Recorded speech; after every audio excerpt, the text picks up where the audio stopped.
हरे कृष्णा कृष्ण कृष्ण हरे हरे हरे राम राम राम हरे हरे। आप सब लोगों का फिर से स्वागत है। अब हम लोग आज 19वीं वीडियो करेंगे। किस तरीके से ब्रह्मा जी ने सृष्टि की रचना करी थी उसके बारे में हम लोगों ने लास्ट वीडियो यानी 18वीं वीडियो में हमने डिस्कस किया था, और इसमें अब हम आगे बढ़ेंगे। उससे पहले हम इस्कॉन के जो फाउंडर आचार्य हैं एसी भक्ति वेदांत स्वामी प्रभुपाद जी, उनका धन्यवाद करना चाहते हैं। हरे कृष्ण। तो ब्रह्मा जी ने धर्म भी बनाया, अधर्म भी बनाया, तथा जो अधर्म के जो अलग अलग हिस्से होते हैं जैसे कि काम, क्रोध, मोह, लोभ, ये सारी चीज़ें भी बनाई। और यहाँ तक कि ब्रह्मा इन सब चीज़ों करते करते अपने जो उनकी पुत्री थी उसके साथ भी वो अट्रैक्ट हो जाते हैं, इसकी भी रचना आती है। पर जो उनके पुत्र होते हैं महर्षि, वो उनको समझाते हैं कि ये जो है ये ठीक नहीं है। तो इस प्रकार से जो वो एकदम उनका जो स्टेट हो जाता है, वो महर्षि की बात भी नहीं सुनते हैं। वे महर्षि जो है परमात्मा को बताते हैं और परमात्मा उनको विचार देते हैं। तो ब्रह्मा के बारे में इस प्रकार से फिर ब्रह्मा को इस बात में अपनी स्थिति में जो होता है वो उनको इसके बारे में उनको अफसोस होता है। इस प्रकार से हमें हर चीज़ से, काम हो या क्रोध हो, उससे बचने के लिए हमेशा ईश्वर की शरण लेनी चाहिए और ईश्वर से हमें हमेशा प्रार्थना करना चाहिए। पर इसका कारण ये भी नहीं है कि हमें किसी तरीके से ब्रह्मा जी की जो पोजीशन है उसको छोटा करना चाहिए या उनको डिसरिस्पेक्ट करना चाहिए। इसका मतलब ये भी नहीं है। इसके बाद ये वर्णन आता है कि ब्रह्मा जी ने 4 वेदों की रचना करी, और उपवेद, पंचम वेद तथा धर्म के जो 4 अलग अलग पैर हैं वो किए, 4 आश्रम उनने किए, और अलग अलग शास्त्रों की रचना करी उनने।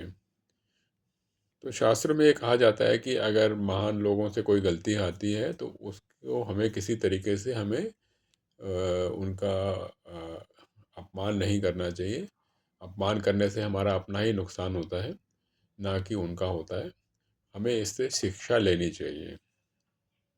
पर ब्रह्मा जी को ज्ञात होता है कि जो उनके जो 10 पुत्र होते हैं जिनने की संतान की रचना करने की उनने कहा था, जैसे कि वशिष्ठ हैं, दक्ष, भृगु, कृत्वा, पुलसात्य, अत्रि, मारीची, पर ये इनने संतान ज़्यादा उत्पन्न नहीं कर पाते हैं। तो इस प्रकार से ब्रह्मा जी को ये एक ज्ञात होता है कि उनने जो कार्य करने चले थे वो पूरी तरह से संपूर्ण नहीं हुआ है। जो पहले मनु थे वो करना चाहते थे कि अब संतानों की उत्पन्न करना चाहते हैं, लेकिन जो पृथ्वी जी थी वो जल के अंदर समाई हुई थी, तो इस प्रकार से वो नहीं कर पा रहे थे। गर्भोदक जो सागर है उसके अंदर पृथ्वी समाई हुई थी। तो उस पृथ्वी को निकालने के लिए जो ब्रह्मा जी हैं उनके नाक से श्वेता, वराह जो हैं वो उत्पन्न होते हैं भगवान के नाक से, और वो गर्भोदय सागर में जाते हैं और तथा पृथ्वी को उसमें से बाहर निकल के आते हैं। अपने जो उनके जो वो होते हैं, सींग जो होते हैं उससे वो निकाल के आते हैं, टस्क जो होते हैं उससे निकाल लेते हैं। ये जो चीज़ होती है वो पहले मनमंत्र में होती है, और छठे मनमंत्र में परमात्मा जो हैं वो फिर से आते हैं रक्ता वराह बन के, और वो इस समय आते हैं, वो हिरण्यकश्य जो होता है, हिरण्यकश्य से पृथ्वी के को बचाने के लिए वो आते हैं।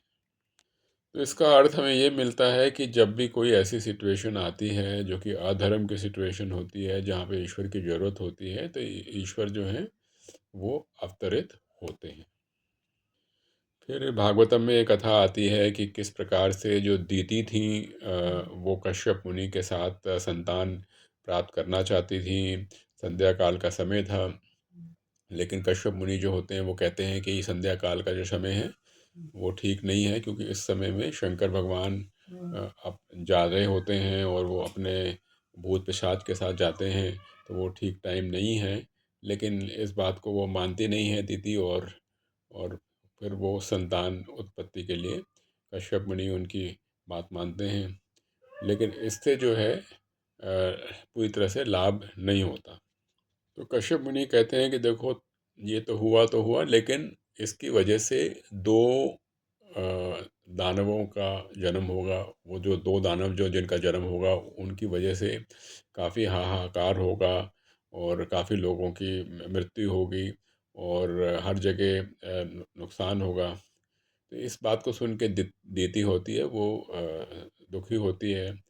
और लेकिन कश्यप मुनि एक बात कहते हैं कि तुम चिंता मत करो, जो तुम्हारा जो पोता होगा उन राक्षसों के जो उत्पन्न होगा, वो बहुत ही महान भगवान का भक्त होगा, और उसका नाम जो होगा वो होगा प्रहलाद। और जो प्रहलाद महाराज हैं वो वैकुंठ में जा पाएंगे। और इस प्रकार से सुन के जो दिति जी होती हैं उनको थोड़ी संतुष्टि होती है। तो दीति जी जो थी जो गर्भवती होती हैं, तो वो अपने गर्भ में अपने संतानों को 100 साल तक रखती हैं। वो चाहती थी कि जितना ज़्यादा हो सके उतना वो उनको संतानों को डिले करें, क्योंकि 100 साल तक दीति जी ने अपने गर्भ में उनको रखा हुआ था। तो इस प्रकार से क्या हुआ, हर जगह अंधकार ही अंधकार हो गया था।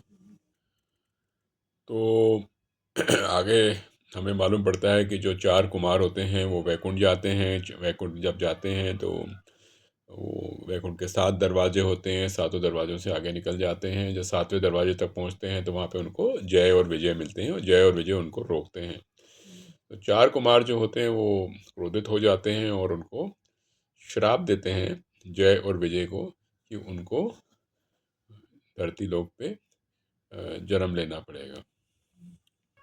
जब ये स्थिति होती है तो भगवान जो हैं आते हैं गेट पे, और लक्ष्मी जी के साथ आते हैं, और उनने चार कुमार को सांत्वना दी। तो जब वहाँ पे भगवान आए तो भगवान के जो चरण कमलों की जो तुलसी की जो सुगंध थी, वो जाके चार कुमारों तक पहुँचती है, और इस खुशबू को सुन के चार कमल जो चार कुमार होते हैं वो जाके थोड़े शांत होते हैं। भगवान जो थे, नारायण जो थे, विष्णु थे, उनने चार कुमारों को देखा और चार कुमारों से को उनने क्षमा मांगी कि जय और विजय ने उन्हें रोका था। तो जो जय और विजय थे उनको श्राप मिला था कि वो राक्षस बन के आएंगे पृथ्वी लोक में। इस प्रकार से भगवान कहते हैं कि जो तुमने श्राप दिया है चार कुमारों को वो मेरी इच्छा के हिसाब से ही था। तो इससे हमें क्या समझ में आता है? इससे ये हमें समझ में आता है कि जो स्वामी होता है वो अपने जो शिष्य होते हैं उनकी गलती को भी अपने ऊपर ले लेते हैं। तो भगवान ने भी जो गलती थी जय और विजय की, वो भी अपने ऊपर उनने ले ली थी। तो जय विजय जो होते हैं बड़े ही दुखी होते हैं। तो जय विजय को भगवान कहते हैं कि जब तुमने लक्ष्मी जी को रोका था मेरे से मिलने के लिए, तब लक्ष्मी जी ने भी तुम्हें इस प्रकार का श्राप दिया था। तो तुम्हें तो जाना ही था, तो तुम राक्षस के रूप में जरूर जाओगे, लेकिन तुम चिंता मत करो, तुम हमेशा ही मेरे बारे में ही सोचते रहोगे। इस प्रकार से भगवान ने उन्हें जय विजय को एक किस्म से वरदान दिया। हरे कृष्णा कृष्ण कृष्ण हरे हरे, हरे राम राम राम हरे हरे।